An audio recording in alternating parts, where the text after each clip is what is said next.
Fala galera, Thiago Cabral, psicólogo e professor, e estamos aqui hoje para falar sobre psicologia e religião, né? Nós vamos falar sobre essa questão da Igreja Universal de estarem no país que chama São Tomé e Príncipe, depredando igrejas universais por conta de uma situação que está acontecendo lá, e nós vamos aproveitar esse gap, esse gancho, para falar sobre psicologia e religião, né? Deixando bem claro que nós vamos falar sobre psicologia e religião, não sobre psicologia e fé. Fé e religião são duas coisas correlacionadas, mas que são diferentes, ok? Nós vamos falar sobre religião, a instituição religião. Então, se você quer saber sobre esse assunto, se você quer mais detalhes sobre esse assunto, fica ligado nesse vídeo até o final que a gente vai tentar esgotar ele na medida do possível, ok? Eu não sei se vai dar tempo de editar esse vídeo, porque eu estou numa correria, eu sou, além de professor, eu agora sou coordenador pedagógico de um curso, então eu tenho que preparar material, revisar material de professor, coordenar que professor que vai dar aula, que horário e tudo mais, em que cidade, que unidade. É uma correria um pouco complicada, né? Mas eu tenho essa missão de estar tentando colocar vídeo aqui na maior frequência possível, e porque eu vejo que vocês estão gostando desses debates sobre psicologia que a gente faz por aqui. Então, se eu não conseguir editar esse vídeo, vocês vão ouvir uma metralhadora de né. Tudo eu falo né, é um vício que eu tenho, né, linguístico, né? Eu uso, como se fosse uma espécie de pausa, uma espécie de confirmação. Então você vai ouvir né, meu amigo, se eu não conseguir editar esse vídeo até cansar. Então peço um pouco de paciência. Mas vamos lá, né? Aí, ó, você viu, né? Né? Aí, ó, né. Então já se acostuma, cara. Nós vamos falar né até cansar. Mas vamos lá. No dia 4, né, no último dia 4, estourou uma notícia aí nos principais sites aí de notícias de que estaria acontecendo uma revolta num país insular ali na África que chama São Tomé e Príncipe. É um país assim que ele é uma ilha vulcânica, tipo o Havaí, que ele fica ali mais ou menos na linha do Equador, perto mais ou menos do Gabão, não confundir com Gavan. Quem é otaku aí vai manjar a referência, mas enfim. Esse país, né, ele tem uma presença muito forte da Igreja Universal e eles teve uma revolta lá, começaram a quebrar um monte de igreja. Numa dessas revoltas morreu um adolescente, né, uma adolescente, se eu não me engano, e aí descobriram que tinha um pastor, o bispo da Igreja Universal, que tinha sido preso. A mulher dele, se não me engano, foi deportada para outro país e ela estava grávida. E aí se começou a falar novamente sobre a influência que a Igreja Universal tem em países africanos. Se eu não me engano, a Igreja Universal está em 23 países da África, sendo que ela já foi expulsa de uns 3. Porque reza a lenda aí, né, dizem, né, que a Igreja Universal nesses países africanos ela seria muito autoritária, né? Ela teria muitas influências políticas, ela se enraizaria pelas políticas, influenciaria senadores, influenciaria até mesmo governantes assim do executivo, como presidentes, governadores em alguns países. E ela tem, né, um projeto de fé, um projeto de culto muito complicado quando a gente fala do ponto de vista social, mais especificamente quando a gente fala da questão do racismo. Porque boa parte, né, não tô generalizando, tá, gente? Não tô dizendo que pessoas específicas têm esse discurso, eu tô dizendo de uma coisa assim que você tem uma impressão geral, que eu já vi muitas pessoas comentando, já li bastante sobre isso, e não é uma coisa exclusiva, tá, da Igreja Universal. A Igreja Universal, essa coisa da Igreja Universal chama mais atenção por conta da influência que essa igreja tem. Ela é uma igreja muito poderosa, é uma igreja muito bem organizada, né? Isso é até um elogio, porque eles são sim organizados, eles têm uma influência midiática muito grande, né? Principalmente, né, o líder dessa igreja, que é o Bispo Edir Macedo, ele tem uma visão assim bem amplificada, parece, né? Ele aparenta ter uma visão bem amplificada de onde que ele quer chegar, é uma visão, um projeto de poder, né? Um projeto de divulgação da instituição dele muito bem organizado, muito bem amplificado. Eles conseguem ter uma influência assim muito forte, muito coesa, muito concisa do poder deles. Eles conseguem manipular esse poder, essa influência de uma forma assim bem objetiva e revertem isso na expansão do projeto institucional deles, que é conquistar cada vez mais fiéis, que é expandir a igreja por cidades, países e levar, né, o dogma deles, levar a visão de mundo deles para o maior número de pessoas possível. Porque eu costumo ler, gente, eu estou falando do ponto de vista pessoal, eu pego o ônibus na frente de uma igreja universal, dos municípios que eu trabalho. E sempre que eu estou lá esperando o ônibus vir, vem uma pessoa entregar um jornalzinho, né, a Folha Universal, e eu leio. Eu pego esse material para ler, às vezes eu estou, sei lá, em casa esperando da hora de eu sair, eu passo por programas evangélicos, porque eu acho que a gente tem que ter, pelo menos, eu gosto de ter essa noção do que as outras pessoas pensam, do que as pessoas que têm uma visão oposta à minha pensam. A gente tem que ter, eu pelo menos tento ter essa visão, tento ter essa compreensão do que está acontecendo na cabeça das pessoas que pensam diferente de mim. E eu digo para vocês que, na minha visão, na impressão que eu tenho, a Igreja Universal não é um projeto apenas de religião. Ela é um projeto, assim, como a maioria das religiões, mas eu acho que ela foca mais nisso. Aqui no Brasil a gente vê ela ser mais incisiva nisso. Ela foca num método de vida, ela foca num projeto de vida. E parece que, pelo que eu estou lendo, ela tem um projeto assim bem severo nesses países africanos, né? Esse pastor ou bispo lá desse país, São Tomé e Príncipe, ele fez acusações à igreja de que a Igreja Universal estaria inclusive forçando esterilização dos pastores, porque os pastores que têm filho teriam menos tempo para a igreja, se dedicariam mais à família.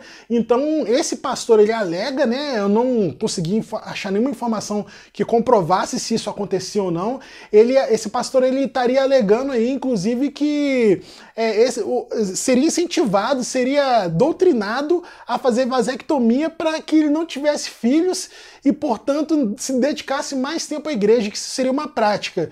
E a grande questão envolvendo racismo, né, das religiões protestantes, que a gente debate muito, é a questão da demonização das religiões de matriz africana.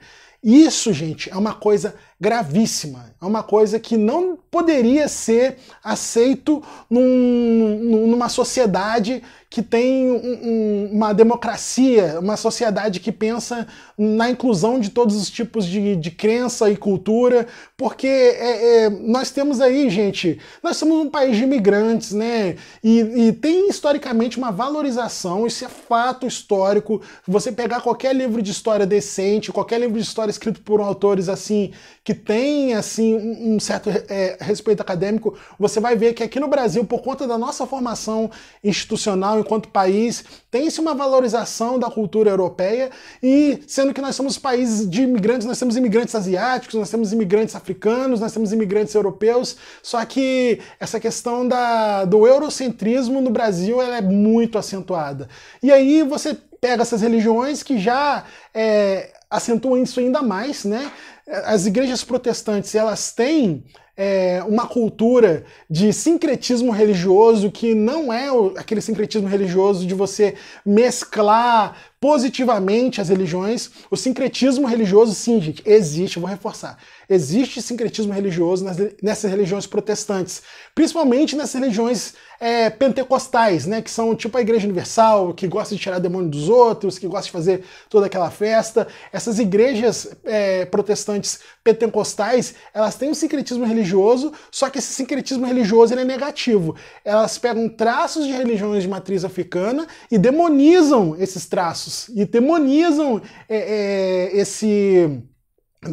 esses santos, esses deuses de origem africana, e isso, gente, é uma coisa assim que ajuda a reproduzir uma estrutura racista, uma estrutura segregacionista cultural de uma pessoa nós que somos negros, né, uma pessoa que tem origem africana, uma pessoa que tem uma origem de ascendência africana, acaba tendo em seu inconsciente que aquela cultura, a cultura ancestral dela é desvalorizada, né? É claro que tem muitas igrejas, né, que fazem o sincretismo religioso também positivo, né? Por exemplo, na parte de falar em línguas e tudo mais, tem até vários vídeos na internet aí que ironizam isso, que colocam em paralelo um vídeo de um terreiro, né, de um terreiro de Umbanda, ou de um terreiro de Candomblé, das pessoas fazendo aquele giro, né, onde eles estão incorporados pelo santo, pelo espírito, e fazendo um paralelo com igrejas onde esse movimento também acontece. Essas igrejas demonizam, né, essas religiões de matriz africana, mas por outro lado incorporam certos traços culturais delas, mesmo que esteja demonizado no discurso, né? Então, isso é muito grave porque essa influência que a Igreja Universal parece ter nos países africanos, ela é carregada desse preconceito cultural também. Ela é carregada dessa visão segregacionista de que a cultura africana ela é menor, a cultura africana ela é até mesmo demoníaca, né? Inclusive, eu li um artigo, agora eu não vou me recordar aqui onde foi, eu queria deixar o link para vocês, mas eu não vou achar, mas porque eu li um link falando, inclusive, que haveria uma fala, inclusive de um representante da Igreja Universal, que eles querem conquistar esses países africanos, porque para eles é tipo um marco entrar na terra da feitiçaria. Isso que eles falam, que eles foram para a África porque eles querem converter a terra da feitiçaria. E colocando feitiçaria, claro, de um ponto de vista pejorativo, de um ponto de vista negativo.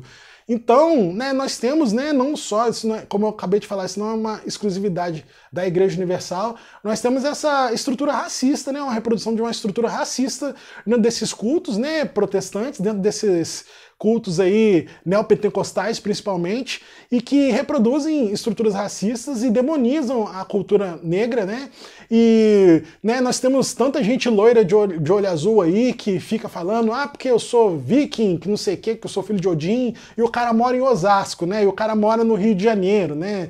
E quando a pessoa quer exaltar a ascendência africana dela, isso é demonizado, isso é visto de uma forma negativa, né? E quando você tem uma autoridade, porque, gente, a gente tem que reconhecer que essas estruturas institucionais dessas igrejas são muito fortes, são muito poderosas, entendeu? Então, quando você tem uma autoridade de um poder tão grande quanto uma Igreja Universal demonizando um tipo de cultura, demonizando um tipo de religião, isso é muito grave, porque isso cria entraves na cabeça das pessoas, isso gera ansiedade, isso gera uma autodiminuição, uma autodepreciação da pessoa. Quer dizer, se eu sou de uma família que é do candomblé, eu sou menos, então minha família é menos, então isso pode gerar um conflito familiar na história daquela pessoa, e isso causa um prejuízo cognitivo muito grande para aquela pessoa que vai estar sempre em conflito, né? É claro que a pessoa tem a opção de sair daquela igreja, tem a opção de sair daquela igreja, mas a gente tem que lembrar que isso aqui é Brasil, gente. E eu mesmo conheço pessoas que, por exemplo, nunca saíram do bairro onde elas moram, ou saíram assim, ocasionalmente, né? Tem gente que nunca saiu de um raio de 50 quilômetros do lugar onde nasceu, gente. Isso não é Idade Média, não. Eu tô falando de Brasil, século XXI, 2019. Eu conheço pessoas que nunca saíram no raio de 50 quilômetros de onde nasceram.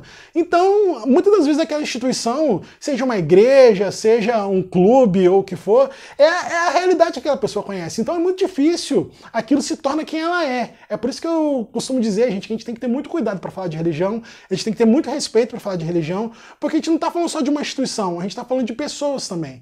Por isso que eu faço essa cisão entre fé e religião, porque a religião é uma igreja, a religião é a igreja, é um conjunto de pessoas, ela é uma instituição social, ela é uma instituição como qualquer outra, como uma escola e tudo mais. Agora a fé é um sentimento, né? E essas duas coisas, fé e religião, estão interligadas.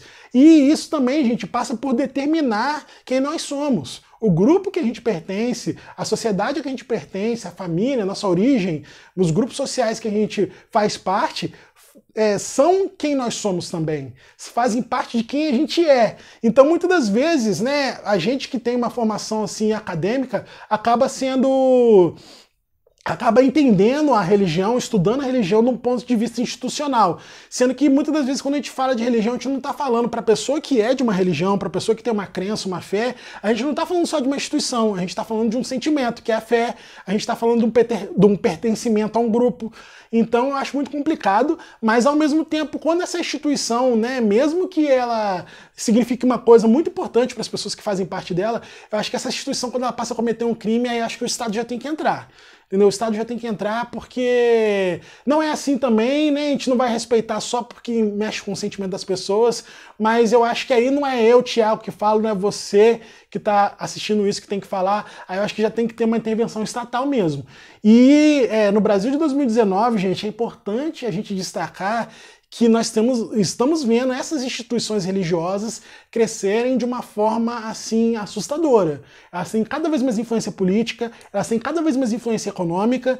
Então, para chegar num ponto igual está acontecendo nesses países africanos aí, que aos poucos a gente está ouvindo notícias agora que isso está em foco, não custa. Então vamos abrir o olho, até mesmo para quem é religioso. Eu conheço pessoas que são religiosas assim, que levam a religião a uma seriedade, e muitas das pessoas estão usando o nome de Deus aí em vão para obter benefícios financeiros, benefícios políticos, e eu acho que a pessoa que tem uma fé verdadeira, a pessoa que tem assim uma dedicação verdadeira à religião, não está interessado em prejudicar outras pessoas através do nome do Deus que ela segue, do Deus que ela ama. É isso que eu tinha para falar, gente. Eu acho que se vocês gostam de discutir esse tipo de assunto, vocês podem estar se inscrevendo no meu canal, tá? Vocês estão vendo que a imagem está ficando mais escura, mas é porque eu acho que a bateria da luz que eu estou usando aqui está acabando, mas espero que isso não prejudique a experiência de vocês. Então, se vocês gostam desse tipo de assunto, gostam de psicologia social, gostam de comentários políticos, comentários sociais, se inscrevam no canal. Se você gostou desse vídeo específico, deixa uma curtida ou comenta aí o que você gostou, o que você deixou de gostar. O debate é livre, eu gosto muito desse debate, eu gosto de publicar aqui no YouTube porque eu vejo que as pessoas comentam bastante, eu vou lá respondo, as pessoas respondem de volta. Até hoje são pouquíssimos comentários assim, eu tenho muito orgulho disso, né? Apesar do meu canal ser minúsculo, eu recebo muitos comentários assim positivos. Eu acho que 90% dos comentários são construtivos ou positivos, entendeu? Tem pouca gente que vai lá para xingar ou falar alguma coisa aleatória. Então eu gosto muito dessa interação. Se você quiser comentar, comenta aí e se inscreve no canal para participar dessas discussões. Beleza, gente? Obrigado por assistir até aqui e um abraço.